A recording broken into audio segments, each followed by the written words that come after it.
মা বলছে আমার ছেলেটা খুবই খারাপ। বউয়ের কথা শুনে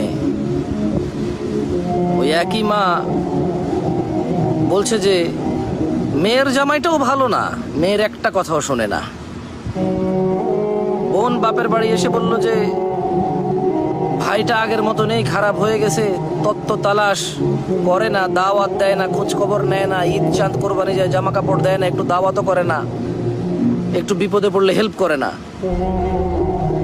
আবার ওই বোনটাই বলে আরে জানিস তোর দুলাভাইটা খুবই খারাপ, কাম কাজ করে করবি কি আর, বোনের দাওয়াত দে, বাগিনারে দাওয়াত দে, আজকে বোনের এটো হয়েছে, ভাইয়ের ওটো হয়েছে, সারাদিন তো বোন ভাই করে করে তার জীবন শেষ করে দিল। ভালো পড়েনি জামাইটা, মানে ভালো পড়েনি। অবাক অবাক করা চরিত্র না? মা তার ছেলের জন্য যে চরিত্রকে অপছন্দ করে, ঘৃণা করে, বদদোয়া করে, কিন্তু মা তার মেয়ের জামাইয়ের জন্য এমন চরিত্রের আকাঙ্ক্ষা করে এবং কামনা করে, দোয়া করে। বোন তার ভাইয়ের যে চরিত্রকে অপছন্দ করে, কিন্তু ঠিক তার স্বামীর জন্য সেম চরিত্রকে সে পছন্দ করে, নির্বাচন করে এবং সে এইটাকে কামনা করে, আকাঙ্ক্ষা করে যদি এমন হতো। সমাজের এই স্যাড চরিত্র আমাকে ভাবায়। আমি সবাইকে বলবো না, এরকম হয়, আমরা দেখেছি।